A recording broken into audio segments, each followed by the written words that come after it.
আসসালামু আলাইকুম। আমি মোহাম্মদ সাইফুল ইসলাম। আপনারা সবাই আমাকে অবশ্যই চেনেন ও জানেন। আসলে আগে কখনো আমার এরকম ভিডিও তৈরি করা হয়নি। এটি আমার প্রথম একাডেমি ট্যুর ভ্লগ। আজকে আমরা কুমড়াখালী টি10 ক্রিকেট টুর্নামেন্ট খেলতে যাচ্ছি। আসলে আমাদের একাডেমিটা সম্পূর্ণ নতুন এবং আমাদের একাডেমি উপজেলা কেন্দ্রিক হওয়ার কারণে কোথাও ক্রিকেট বলে টুর্নামেন্ট খেলা হয় না। তাই আমরা আমাদের আশপাশে টেপ টেনিস ক্রিকেট টুর্নামেন্ট খেলার কথা চিন্তা করি, যাতে বাচ্চারা সবাই গেম সেন্স ও সাহস পায় বড় ম্যাচ খেলার জন্য। ইনশাল্লাহ আমরা ক্রিকেট বলেও টুর্নামেন্ট দূরে কোথাও ট্যুর দিব। প্রথমে আমরা আমাদের স্টুডেন্টদের বাসে আমাদের গন্তব্যস্থল পাঠিয়ে দেই এবং আমিও আমার একাডেমির সদস্যরা সবাই বাইক যোগে রওনা করি। আসলে আমাদের এই ট্যুর ব্লগের কারণ হচ্ছে অনেক ছেলেরা আছেন যারা ক্রিকেট একাডেমিতে প্র্যাকটিস করতে চায়, কিন্তু কাছাকাছি কোনো একাডেমি না থাকার কারণে প্র্যাকটিস করতে পারে না। তাই আমরা চিন্তা করলাম আমাদের এই ভিডিও দেখে যেন সবাই জানতে পারে বেতাগিতে একটি ক্রিকেট একাডেমি রয়েছে।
অবশেষে আমরা এসে বললাম আমাদের সেই কাঙ্ক্ষিত মাঠে।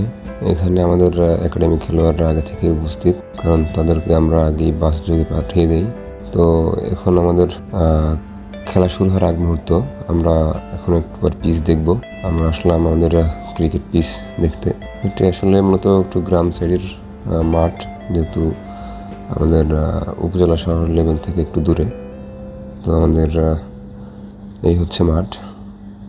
তো গ্রাম দিকের মাঠ আসলে একটু ছোট হয় এবং মোটামুটি বলা চলে তেমন ঘাস থাকে না মাঠে, তো একটু উঁচু নিচু থাকে, যাতে এটা আমাদের মানিয়ে নিতে হবে, যেহেতু আমাদের সব মাঠে এরকমই থাকে।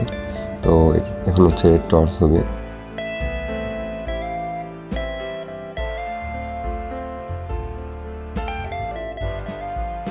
টসে আমাদের একাডেমি টসে জয়লাভ করে। তো একাডেমি জয়লাভ করে আমরা ব্যাটিংয়ের সিদ্ধান্ত নিই। তো আমরা কামনি রাইডার্সের সাথে টস জিতে ব্যাটিংয়ের সিদ্ধান্ত নিই এবং এটা হচ্ছে আমাদের ব্রিফিং মুহূর্ত। আমাদের একাডেমির সদস্যরা একাডেমি খেলোয়াড়ের উদ্দেশ্যে কিছু দিক নির্দেশনামূলক বক্তব্য দিচ্ছেন।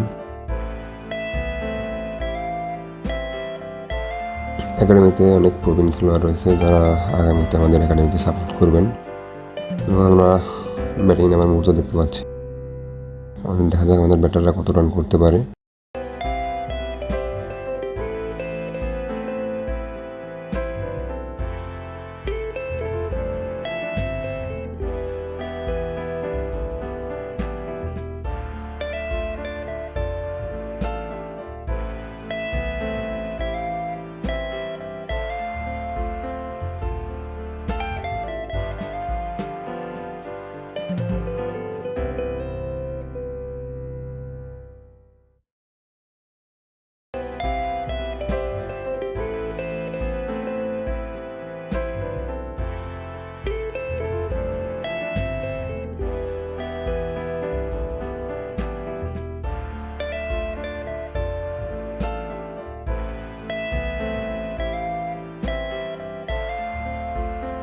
আমাদের ব্যাটিং শেষে আমরা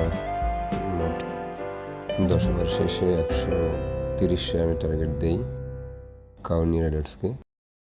তো কাউনি রাইডার্স আমাদের 1 ওভার হাতে রেখেই আমাদের হারিয়ে দেয়। ইনশাল্লাহ আমাদের একাডেমি স্প্রিন্টটা অনেক ভালো হয়েছে। তো ওদের কাছে আমরা আমাদের এক্সপিরিয়েন্সের কারণে হেরে যাই, আমাদের এক্সপিরিয়েন্স কম। তো আশা করি ইনশাল্লাহ পরবর্তী ভালো গেম দিতে পারবে। তো এখানে কিছু খাওয়া দাওয়ার মুহূর্ত চলতেছে খেলা শেষে। তো এখান থেকে আমরা সকলে বিদায় নিচ্ছি। তো এই খাবার বিতরণ শেষে আমরা বাড়ির উদ্দেশ্যে রওনা দিব।